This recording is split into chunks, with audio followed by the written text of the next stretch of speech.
So I think I'll go ahead and get started. I want to begin just by welcoming everyone. Good afternoon. We're so glad you're here. I'm Sally Bachman, and I have the great privilege to serve as the Dean of the School of Social Policy and Practice. We're also known as SP2. And I'm truly delighted to welcome you back. This is our second installment of the 2024-2025 SP2 Speaker Series, conversations about race, equity, and justice with experts on social policy and practice. The university's recently launched strategic framework in principle and practice identifies 4 great challenges of our time: climate, health, data, and democracy. And SP2 is committed to leading on these challenges through research and practice conducted by our faculty, staff, students, and our alumni across the fields of social work, social welfare, social policy, and nonprofit leadership. This year's speaker series focuses on these great challenges. Ben Jealous, who we are lucky enough to have as our host, is going to be leading us in a conversation from trauma to human flourishing, sustainable approaches to mental health. A conversation about how evidence-based interventions and holistic healing methods can have a positive influence on well-being. Ben is a professor of practice at the Annenberg School for Communication and also at SP2, and a distinguished visiting fellow at Penn Carey Law School. He is the former national president and CEO of the NAACP and a former Democratic nominee for governor of Maryland. He now serves as the executive director of the Sierra Club. Ben has an unwavering commitment to social change and social justice that's in perfect alignment with SP2's mission. When he was selected to lead the NAACP at the age of 35, he became the organization's youngest ever national leader. His family's strong community activism dates back generations, and we are proud to have the connection that his grandmother was an SP2 alumna. We're delighted to host this conversation today as we support the university's strategic framework and lead on great challenges of our time, today talking about health. And I am truly honored to introduce our host, Ben Jealous. Take it away, Ben. Thank you, Sally, and greetings, everybody. I always look forward to these lunch sessions. Please use the Q&A tab to submit questions. That is the way to get. I will be looking for them, so please don't be shy. And we really have an incredible conversation today and a very timely one. Mental health really could not be more critical and more taken for granted all at the same time. I do think certainly this parent going through COVID with all the family in one house, multiple generations, it definitely underscored. And I say that as the son of 2 therapists. Now, my distinct honor to introduce today's speakers, the stars of the hour. Dr. Abigail Abby Ross is an applied researcher who conducts rigorous community-partnered translational research designed to yield sustainable evidence-based practice improvements and significant change.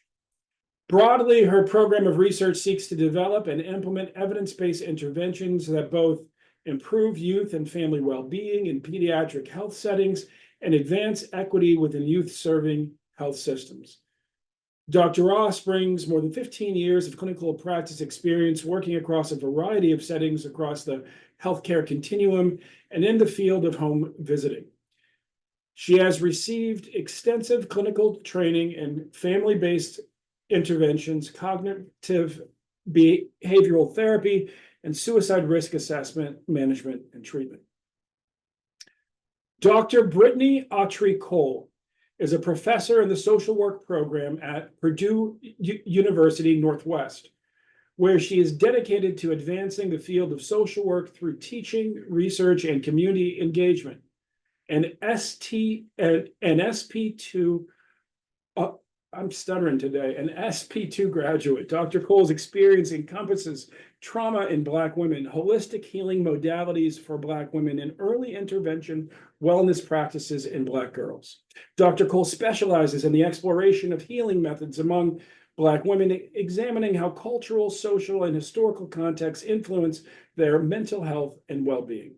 Her research investigates traditional and contemporary healing practices, including the integration of spirituality, community, support systems, and culturally affirming therapies. What a great conversation we are going to have today. Dr. Ross, through your research on mental health, how have you seen evidence-based interventions improve youth and family well-being? Thank you so much for this question, and thank you for the honor of being here. I'm really excited to join you all. And I guess my first comment would be, how much time do you have? And I know the answer to that, so I'll try to keep it brief. But I think there's a lot of mechanisms of change that we can see in terms of how evidence-based and evidence-informed interventions improve mental health in youth and families. And I really appreciate you framing this as evidence-based interventions as opposed to treatments. Because treatment, we think clinical, we think individual, we think maybe go into an office, maybe, on telehealth, something like this, where a person is working with a clinician, a therapist, a counselor, in a one-on-one forum. And interventions span the continuum from individual to family to community, even to kind of policy interventions. And I raise that specifically because we know from recent research that some policy interventions actually have a very protective effect on youth mental health specifically. There was a study that I think it just came out maybe last month, looking at anti-trans legislation across the 48 states that had passed some form of anti-trans legislation.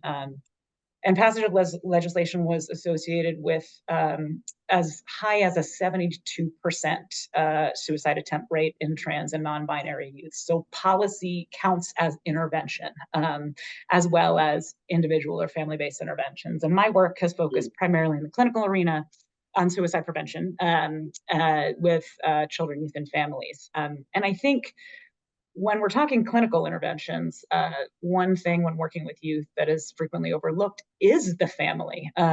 Family are gatekeepers to treatment, and family have a lot to offer in terms of supporting their youth's mental health. So I think what works certainly in the suicide prevention world is including the family in clinical interventions and treatments, as well as focusing on the youth themselves.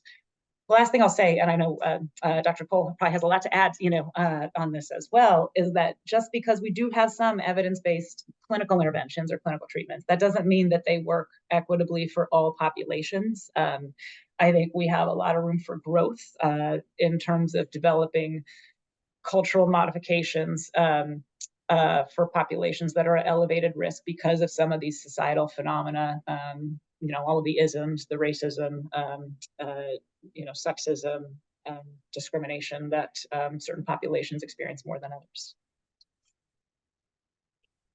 I thought your point about policy and public discussion is so important, especially when, just the issue of being accepted, is people really, I think, how to say this, that's really just about them, whether they accept something or not.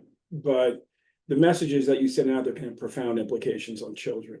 I experienced it's all about belonging, finding a way to belong, I think. Yeah, no, when I led the NAACP in endorsing marriage equality for the LGBTQ community, I remember breaking down crying at the press conference because I was talking about the effect on the kids, set aside the couple, the impact on the couple's kids.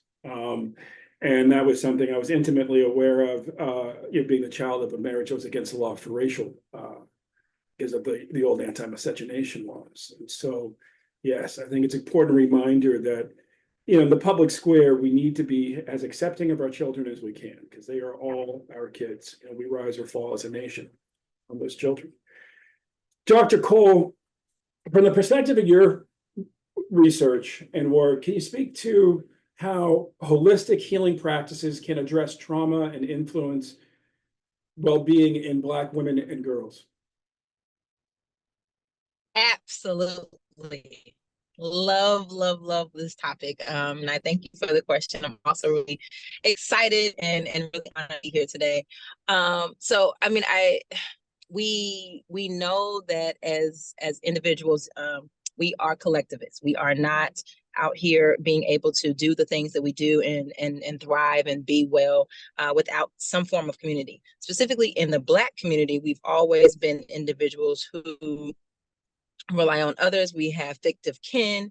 We, are living in multi-generational households and things of this nature. Spirituality is a, tremendous component. And so while I obviously am a therapist and definitely recommend therapy as a mechanism for healing, I know that it is only one mechanism for moving forward and being able to really get at the depth of the trauma that we experience, especially when we talk about intergenerational trauma and complex trauma that a lot of Black people experience. And so one of the things that I think has been so important in my research is just understanding the different ways in which people are healing. Spirituality is a huge component, but also women are having retreats. Women are healing in community with other women, having group sessions. They're participating in yoga, in Reiki, and acupuncture.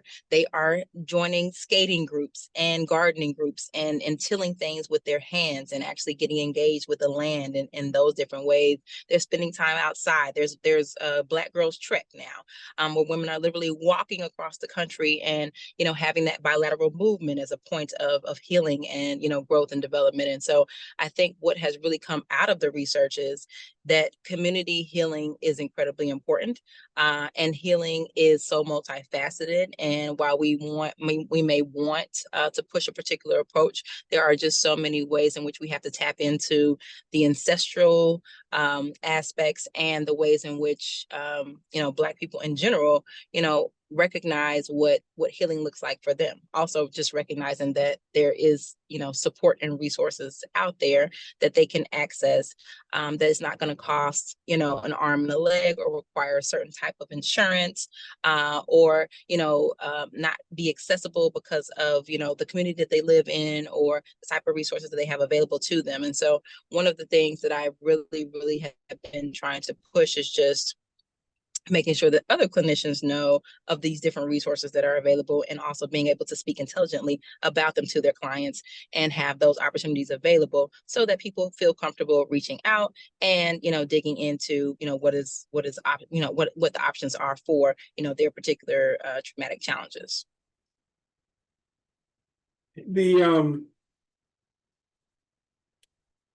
My mom helps set up a Black community mental health center in Monterey County, California, called the Village Project. And as your research, focuses, they integrate culture into therapy, bringing in people's pastors, things like that, into family therapy sessions. Yes. My father works exclusively with men. It says, oftentimes with men, talk therapy they're not going to comply with it because they don't want to do it. They're really just looking for an instruction manual. Exactly. We can talk more about that some other time, but I guess my question is, women and girls exist in families, exist in communities where half the people are men and boys. What are the implications about what you're learning for the family as a whole, for the community as a whole, for the men and the boys, part of that world with the women and the girls? So one of the things that has come out, and I think this is, obviously something that maybe we've known, but I think the research has kind of made it a bit clearer, the notion that Black women are, really pivotal in their households and in, our societies.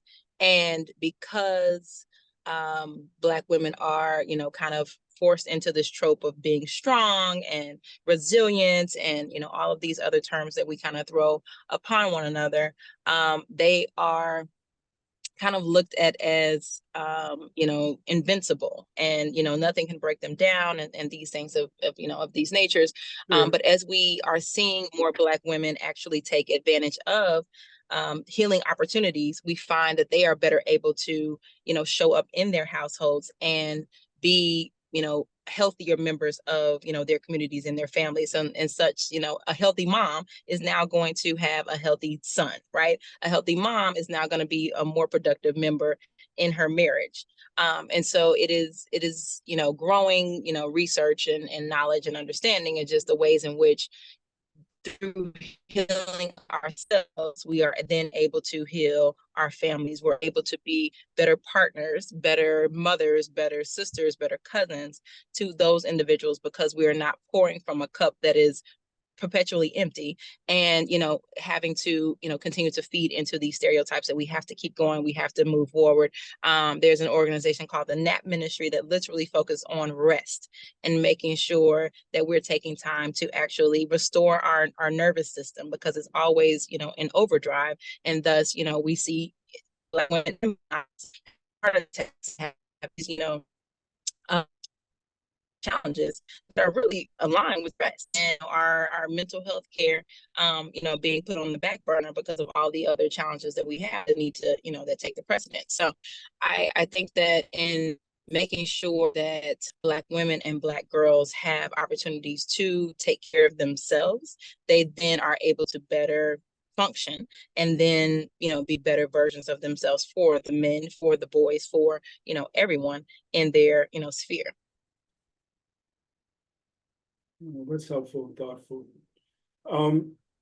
Dr. Ross, going back to the pandemic, what did we see as far as differences in how it impacted children and adults' mental health, and how does that relate to now and what we're dealing with now? Excellent question. And it's not kind of a one-size-fits-all answer around this is what happened for adults and here's what happened for kids. What we know across both, I guess, life stages, the developmental trajectory, is that those who were worse off regarding social determinants of health and things like poverty, unemployment and this and that type of a thing, fared worse during and after the pandemic than those who had more stable social determinants of health that, such as being employed, having enough money, that kind of stuff. And what we also know, there was an extensive amount of research that showed that the existing disparities, or I guess I would say inequities, frankly, because these are societally driven around health and mental health outcomes that we saw, certainly by race, were exacerbated during the pandemic, and that is partly because of the starting point where folks were at, and the lack of attention that social determinants of health did get with respect, certainly to mental health, but also to health. And I think we're really paying the price for it now. I think there was this hope that once the pandemic, was quote unquote over, or at least managed, I guess we'll put it that way, in a way where businesses and schools opened again and things got relatively back to quote unquote normal, that maybe some of these challenges with respect to mental health and health would subside. But what we are seeing actually is that those disparities are continuing to grow. We are not seeing that close with the kind of next stage that we are in terms of pandemic recovery. I think there has been some recognition nationally a bit around the important role that social determinants of health do play with respect to health and mental health. There is a lot of attention now in health systems around screening for health-related social needs, and some changes to kind of CMS reimbursement strategies around health behavior risk assessment, especially when it comes to social work as providers. But I think we have a ways to go. I think there is a hope that, maybe things will go back to the way that they were pre-pandemic in terms of people's capacity and population health. But we're going to have to do some catch-up work for that to be able to happen. I know in some states there has been some investment in resources, for example, in school-based mental health. I still think it's a little bit of a drop in the bucket compared to what is needed, in hopes of increasing access for youth to mental and behavioral health services. But it's not enough. And I think I'm hopeful, I guess what I would say is that with the recognition of the impact of social determinants of health, we will see at some point increase investment in services that are going to address those phenomena, as well as expand the behavioral health workforce. I know that the Health Resources and Services Administration, HRSA, is going to continue to fund workforce training and development programs that are focused on expanding the behavioral health workforce in under-resourced areas, as well as increasing the diversity of the workforce itself. So that is encouraging. But we got a long ways to go before those inequities are eliminated and everybody is kind of living and thriving as opposed to living and surviving. You know, as you were talking, I was thinking about how all of this in the US is still really based on a charity model, right? These are sympathetic populations, these are vulnerable populations, here's a Venn diagram, these are the vulnerable we have sympathy for, let's get them help, and yet there's an awareness, right? And I say this against child to therapists, so, that there's really a ubiquitous need and there's large gaps. If you could wave a wand, how would you have mental health care provisioned in our society? What should we be doing beyond just coping with a situation that's under-resourced kind of in almost every community? How about some prevention? My goodness. I mean, our society, our health system is built on a kind of response model as opposed to a tertiary intervention model as opposed to prevention. I want to say over 95% of our healthcare dollars are spent on treating things illnesses after they have occurred, as opposed to preventing them before they have occurred. And if we could switch and invest more in a prevention model, so addressing some of these problems before they are even starting to rear their ugly head in the first place, I really believe in that. So what would that look like? What are the you had the federal government all sitting here saying, we'll do what you think we should do. What should America do to really get ahead, to be focusing more on prevention? Is that, what does that look like? Kind of top three sort of things that come to mind. An excellent question. And I think there are some great models out there. I mean, other countries are ahead of the game a little bit, or actually by quite a bit.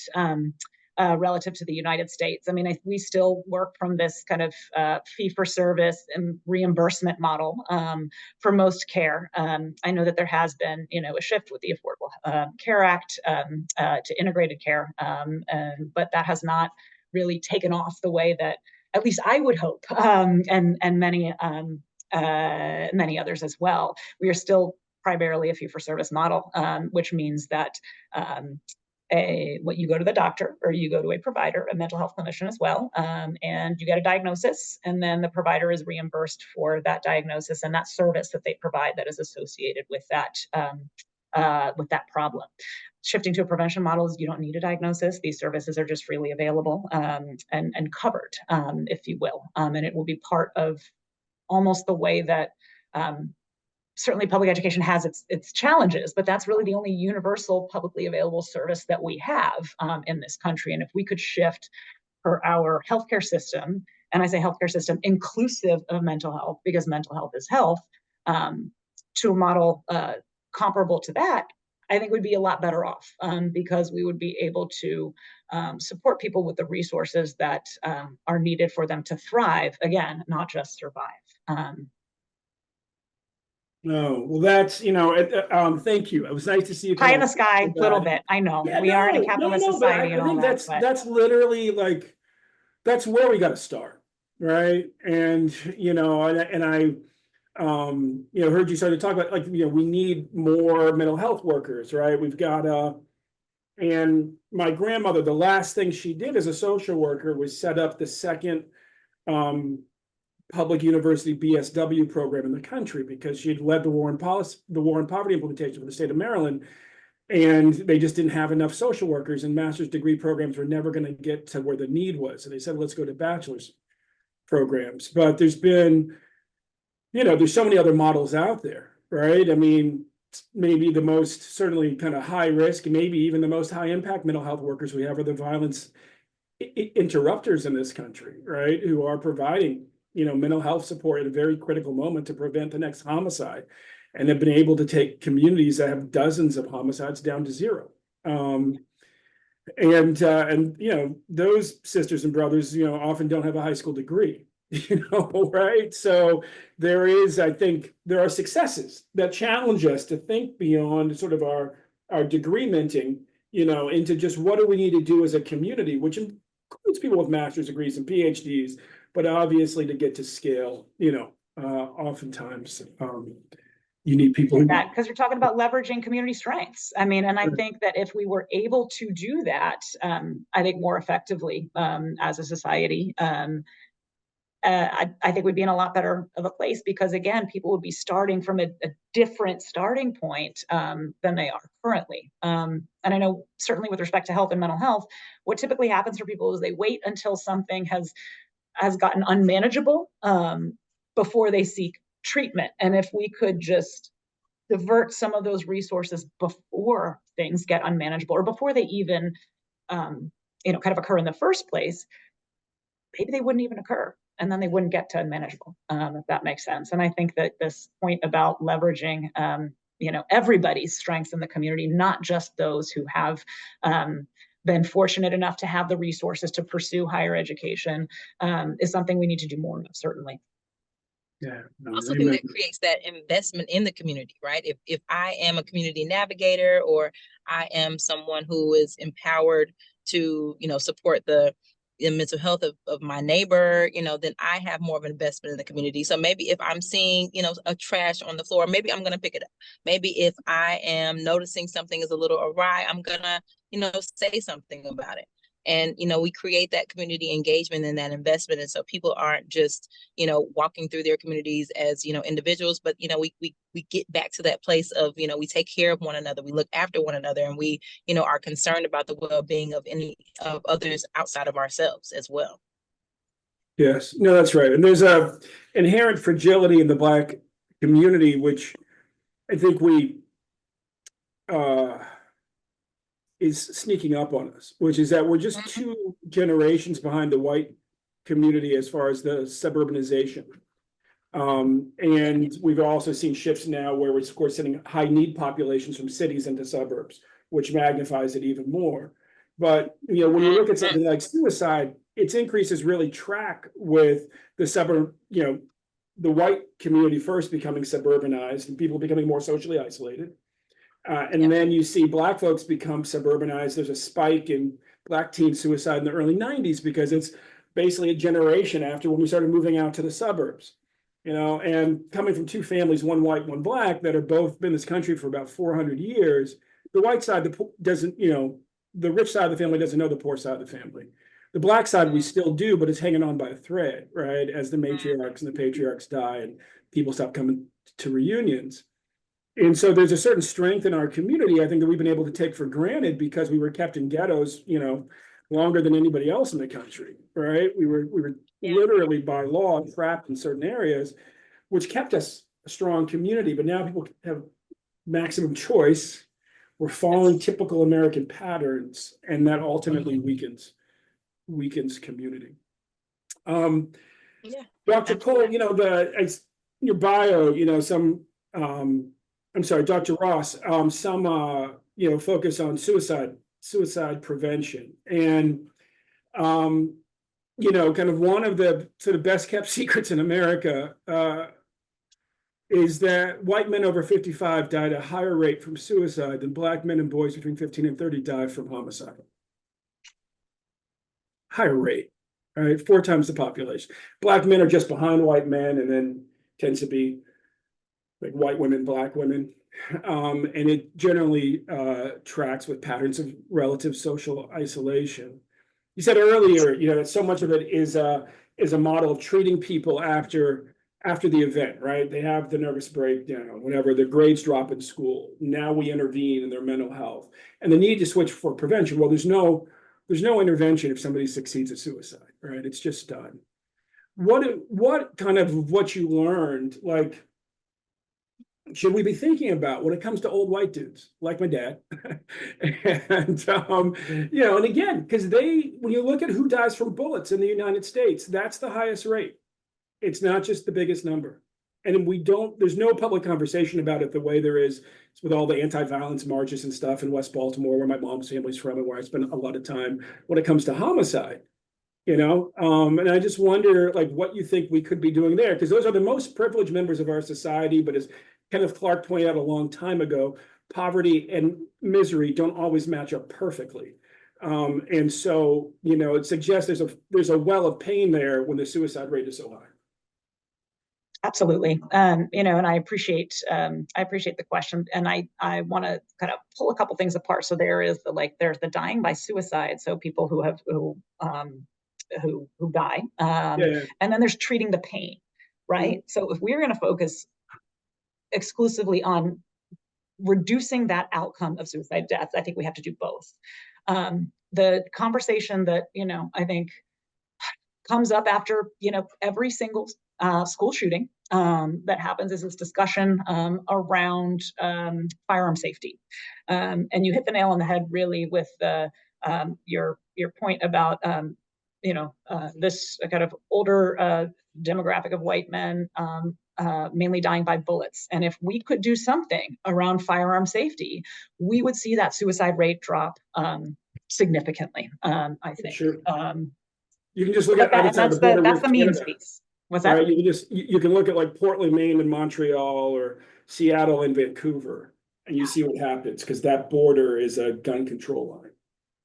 Absolutely. And I don't think that there's this miraculous thing that happens where there's like less, fewer mental health problems in Vancouver than there are, in Seattle, that far apart for this particular demographic. I mean, I think a lot of the prevention of suicide death capacity that we, it should be low-hanging fruit, but it's not, in this country, is the firearm safety and the means restrictions, stronger gun laws, and so on and so forth. That doesn't address the pain, issue that is incredibly important. And again, if we could shift our focus maybe to addressing some of those phenomena before they occur. And we know with older groups, they're more susceptible to depression, to disability, and to social isolation as well. If you think about, I think that the statistics are even more stark for older adults who are over the age of 75. In terms of social isolation, they are losing their peers, and they're losing their community in many ways. And I think this goes back to, in our society, kind of the way that we treat older adults. And if we could be more inclusive and incorporate more of them into our society. And I think that also requires a big shift in American culture around prioritizing work, and our value comes from our work and our work only. We think about older adults, this is retirement age. Many people lose their meaning or their purpose in life. And if we could shift that and create more of a culture of belonging there as well, I think we'd begin to address some of that underlying pain that does invariably drive some people to attempt suicide. So I think it's a combination of both the firearm safety, the means safety, as well as cultivating this feeling of belonging. Yeah, and community. I did my graduate work in England, and I remember a British sociologist remarking that, but for the alcohol, the British pub is the best institution for suicide prevention in any Western society. If you just think about the set of Cheers, right? Like what Norm and Cliff Clavin's lives would be like if they didn't have that bar, right? Like, be pretty. Yeah. So absolutely, that and that is certainly is a form of sort of like a healing community institution, one that people come to every day, and they get to have real conversations with each other, right? Yeah. Apart from the serious problem of alcohol addiction, of course. Yeah. Dr. Cole, talking about community and patterns of healing and ways of healing ingrained in our community. And the power. I mean, there's all sorts of evidence that holistic healing, one, not only has deep roots, but deep patterns of success, Right? My grandma, social worker, her daughter, therapist, but her mother was a midwife who's the daughter of a house slave. And my grandma was very clear about what she learned from her mom, as a rural Southern Virginia midwife, about how to deal with people and trauma, and pain, and all of that. But it was interesting. I was in a conversation with a relative who descends from our plantation owners, of whom we were also children, and just two families, if you will, one dad. And she was remarking how she was pretty sure that her mammy, she referred to mammy the way you would refer to mommy. This was jarring for me at the time. Sure that mammy was blood, because mammy could get on the party line with her mother and her mother's sisters and squash any argument in 15 seconds flat. And she said, in the Bland family, only blood can do that. And so, I tease my mom that's like housewife, midwife, social worker, therapist. There's a sort of like the evolution of the Black mental health worker in our family. But I also think about Stacey Abrams' sister, who's a cultural anthropologist and done a lot of work on home remedies and the power in them and the effectiveness of many of them, coming out of places like Mississippi and Georgia. And so, we start off in the ivory tower, and then we go out into the world, and sometimes our old world collides with our new world, and we start to realize, like the elders had more wisdom than we realized, even if they didn't read all these books. How have your perspectives on holistic healing and mental health shifted throughout your career? You're frozen. The expression suggests you had so much to say. I really hope we can get her unfrozen.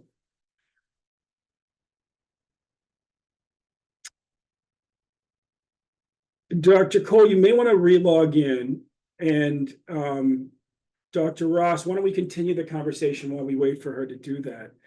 I'll ask you some more question, which is sort of like, what are how have your thoughts about holistic approaches, alternative approaches, really community-driven approaches, shifted, as you've moved in and out of clinical and community environments? An excellent question.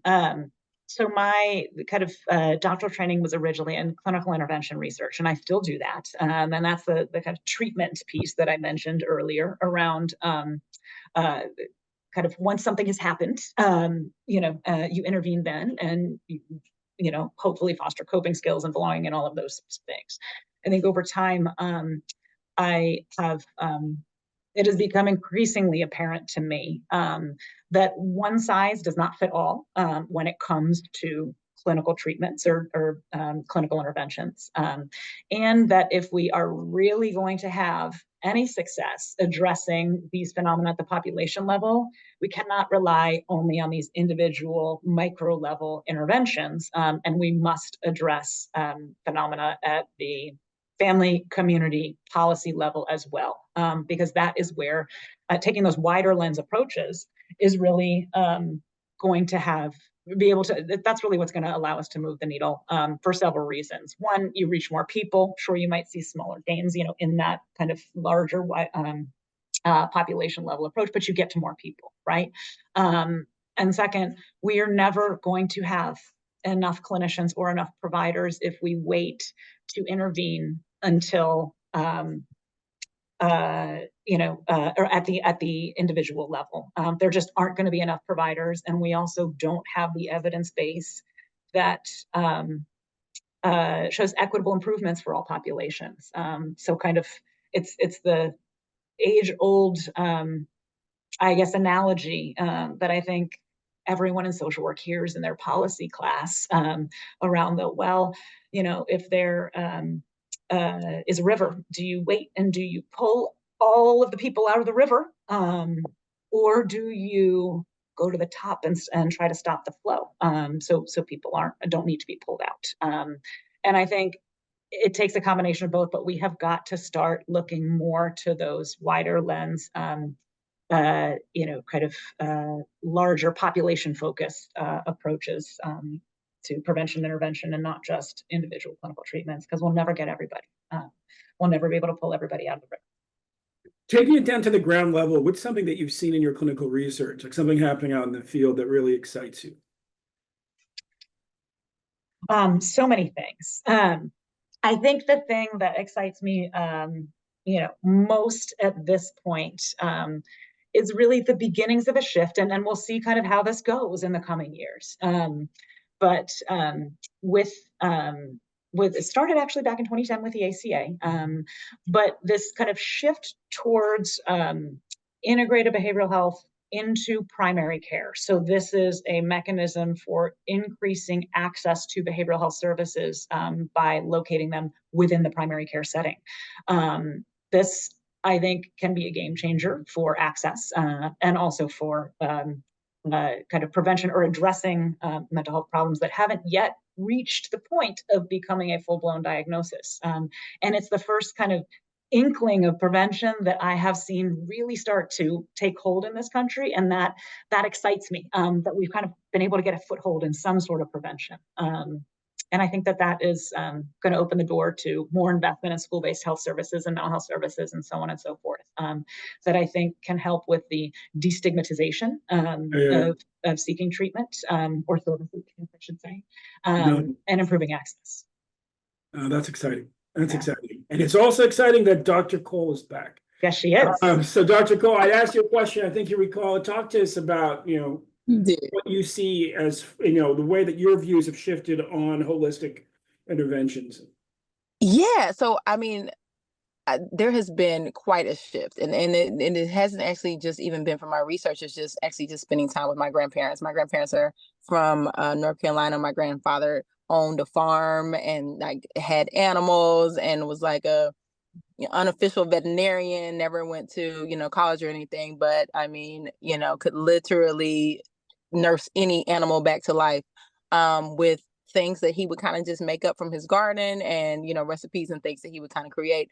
And so I grew up really not taking medicine. If we were sick, they had some random home remedy that they were kind of putting together.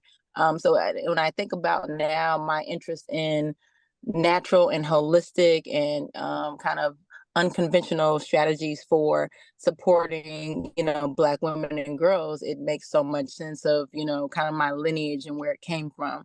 But I also think about, just natural ways of healing. And, again, therapy is, once a week if you have the best insurance, and, you have those sessions. They are 50 minutes, they are timed, and then you move on.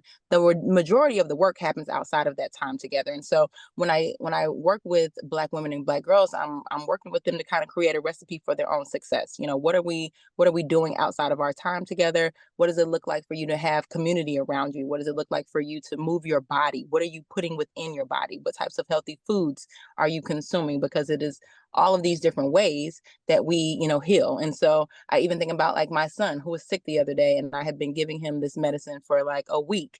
And I mean, he still had, all of the symptoms. And then my friend said, "Hey, have you ever tried ginger with some lemon and a little bit of garlic and, some honey for flavor, and kind of just boil it and then give it to him and, see what happens." And I mean, within 24 hours, he's running around and all good.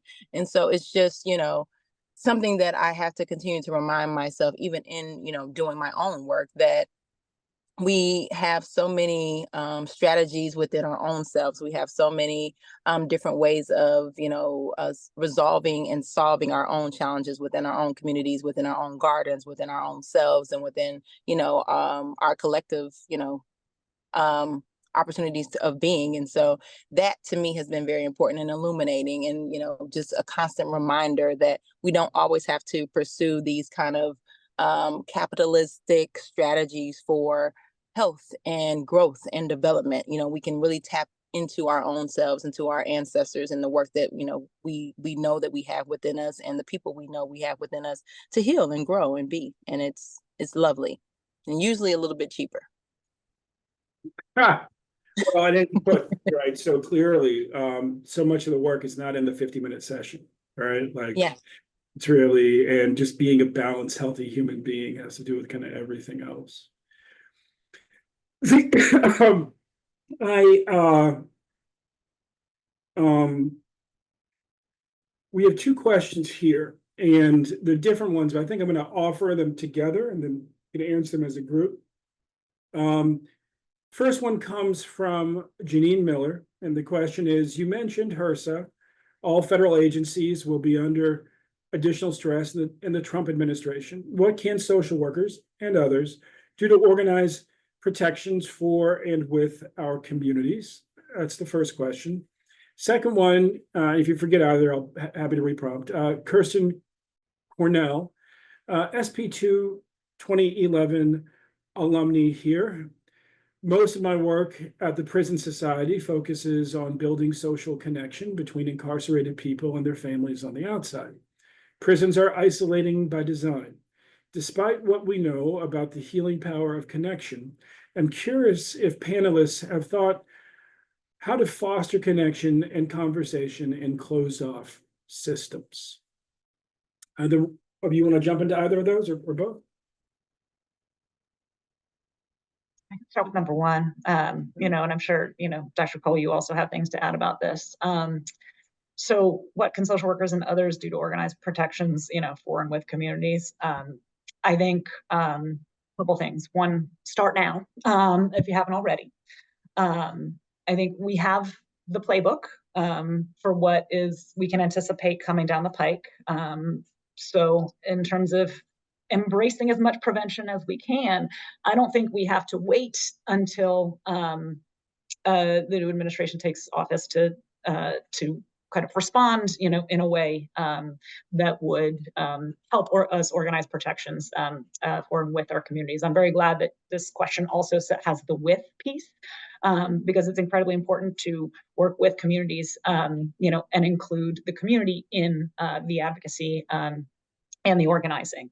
The last thing I'll say about that one, there are people who have been preparing for this for a very long time. Shout out specifically to Black women on this. And I think look and see what is already happening in the community and join. This is not something where we need to kind of start from scratch and say, oh, well, now we got this playbook, what do we do? And start from, square one, ground zero, whatever analogy you want to use. There are ongoing efforts that are worth researching and joining to add to the momentum. So that's what I would say about, kind of the preparations, if you will. Dr. Cole, do you have anything to add to that piece? I wholeheartedly echo that, Dr. Ross. I believe that there are ongoing efforts. This is not the first rodeo. We've seen, this administration before. I know that it feels maybe different this time, but I think that the work that needs to be done has been ongoing and has been critical. And so, now I'm just making sure that we're doing our research, that we are not trying to reinvent the wheel, that we're joining the efforts that are already withstanding, that we're looking within our own communities and within the work that many different people have been doing for quite some time, and just kind of elevating that and asking how we can be a part of, taking it to the next level and really bringing it to different spaces if it's not there. And I think that it's just about expansion and elevation of what is currently being done now.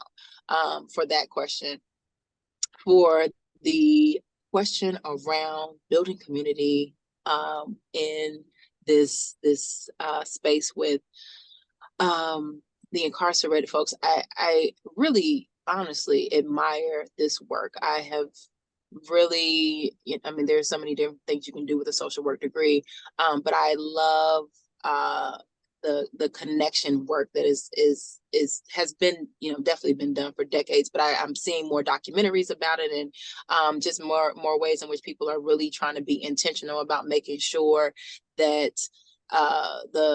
design of the system is not negatively impacting the folks who are outside of the system, right? So we think about like you're incarcerating one individual, but the ways in which the family pays for that incarceration is awful, it's harsh, it's terrible, and we need to do better. And so the connection is so important. So I have not personally thought about ways in which that work can be strengthened or built upon, but I do agree that it is necessary and that is really important. I think that if we think about like high recidivism rates and challenges that individuals who are incarcerated face, part of it is lack of community. It is that isolation, and it is not just because folks can't necessarily access the actual prison, but it's also because there aren't opportunities to, to really understand the nature of the experience of being incarcerated, and, opportunities after you are,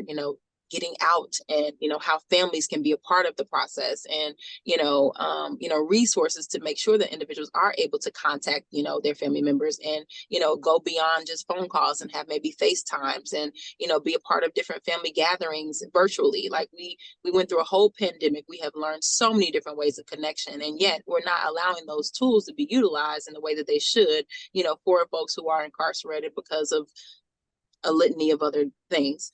But I just want to, really salute you for doing this work, and really, just applaud and just uplift that, it is necessary. And I really believe that if we had more opportunities for incarcerated folks to connect and to still feel a sense of community and belongingness, perhaps our recidivism rates wouldn't be so high.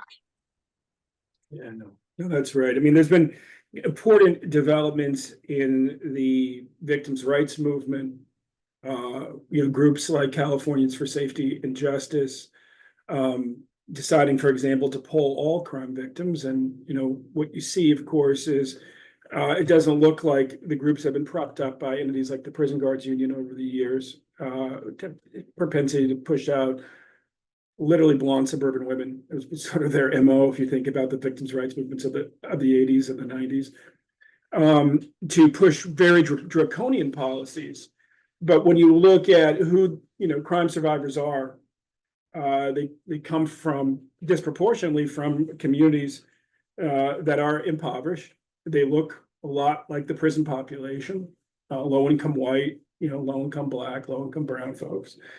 And they're very aware people are coming back from prison to their community, and they want them to come back better off and less likely to reoffend. The issue of connection sometimes comes down to the issue of just the phone bill, how expensive it is to have somebody come home from prison. There's a company called Pigeonly, startup created by two formerly incarcerated men, that has cut the cost of calling home from a federal prison by 80%. And by applying voice over IP technology. And they're increasingly winning, they first didn't want any contracts with the prisons, but they're now moving into the prison mail system because with the fear of like fentanyl and stuff in the mail, they're requiring most mail to inmates in many places to be copied first, so you don't get the actual letter. And well, if you take a child's card or their drawing or their photograph that's in color and you make it black and white, it often just looks like an ink blot. And it does, and again, and so you degrade the connection between parent and child, and parent, and inmate and family, by making it too expensive to call home, and then literally taking the mail that sent them and just degrading the quality. So they do 4-color imaging, so people actually get the experience of the card or the drawing, or can literally see their child's face. There's so much good work happening in this area, and it's also just great to see SP2 alums out there helping to lead it. We are now kind of going into the last few minutes, and Dr. Cole, I'll start with you and then I'll come to Dr. Ross. Any just sort of thoughts that you want to lead people with, a provocative idea, or thing that they can do in their own life to help increase mental health, as a woman, as a girl, or for the women and girls in their lives? Sure. We need policy change. We need it 3,000 years ago.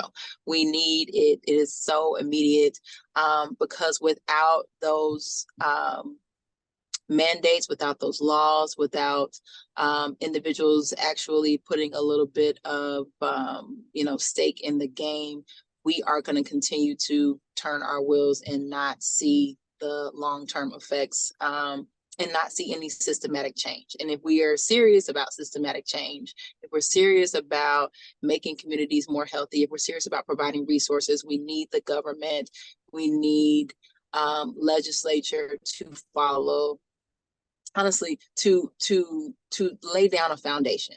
There's no reason why individuals have insurance and can only access certain mental health care providers. There's no reason why individuals have insurance and can't go to an acupuncturist if they need an acupuncturist. There's no reason why people are paying co-pays that are absurd or having to meet a deductible that doesn't make any sense before they're actually able to pay out of pocket a copay that makes any sense. We need change at so many different levels. And so, calling up your state, local, federal government folks and having them get on the board. We need people who are serious about this work and who are going to put some fire under those that, the powers that be, so that we can actually, do this work in a systematic and meaningful way. Dr. Ross, provocative thoughts? Yes to all of that. And I will go with the one thing that you can actually do. I would imagine that most people, if not all on this call who are listening, are adults. And the number one across all demographic groups of youth, I would say, the number one protective factor against suicide is having access to a trusted adult. So I would encourage all of you to think about the young people in your lives, whether they're your kids, whether you're students, whether they're your patients, whether they're your clients, whether they're your neighbors, that kind of a thing, and think about a way that you can make yourself accessible to that young person, because you may very well be the trusted adult in their life, or you could be, and that is an incredibly powerful, again, the most salient protective factor when it comes to suicide attempts. So not a provocative thought, just maybe something that's a little easier to do. Amen. Well, thank you both. And thank you, as we bring on folks to just kind of wrap us up, I do want to say this, it occurred to me, all those mental health workers in my family of generations, all of them were community organizers too. And Dr. Cole, I think you're right. This is not our first rodeo. I think about my old mentor, Dr. James Anderson, who built the public health infrastructure for the Black community in the Mississippi Delta across multiple counties. And they knew that they'd be funded for a time by the Kennedy Johnson administration, but that would eventually come to an end. And that the resources should really come from the county level. And I offer this as a metaphor for right now, where we will see, cutbacks at the federal level, and people will need to figure out how to provide things. And will be at the county level, because even in the reddest states, we have very blue counties. And so that health system continues to flourish to this day, because those doctors and nurses and mental health workers built a pack that flipped the county governments throughout the Mississippi Delta, in that case from white to black, just after the Voting Rights Act, to make sure that their clinics would continue to get funded. And so, there are times when social workers need to be rebellious, when doctors and nurses need to be rebellious. And remember that everything good or bad, flows in this society ultimately because of policy. At the end of the day, that's why a social worker named Ron Dellums went to Congress. And so I hope that folks who are listening, and who can be dealing with communities of social workers will be deeply frustrated by the federal changes. Understand that this is a time to revive some of those traditions of insurrection. That I'll turn back to our esteemed dean, Sally Bachman. Wow. Ben, you continue to just be just a gift to all of us. And Brittney and Abby, thank you so much for your contributions today. It was just fantastic. And the dialogue represents our school's mission, what we're trying to do here, and it reflects our dedication to exploring complex social problems with our stakeholder groups. We are steadfastly committed to social innovation, impact, and justice. We carry this out through our degree programs and our interactions with people like you, colleagues, students, alumni, and external partners. Thank you all so much. Our next installment of the speaker series is going to focus on another grand challenge of our time, data. And we're going to be holding this session on February 12th. Stay tuned for more information. And in the meantime, thank you all for this really stimulating and wonderful conversation. I really appreciate it. And I'm proud to be dean of a school that offers stuff like this to the world. So thank you. Thanks, everybody. Happy holidays.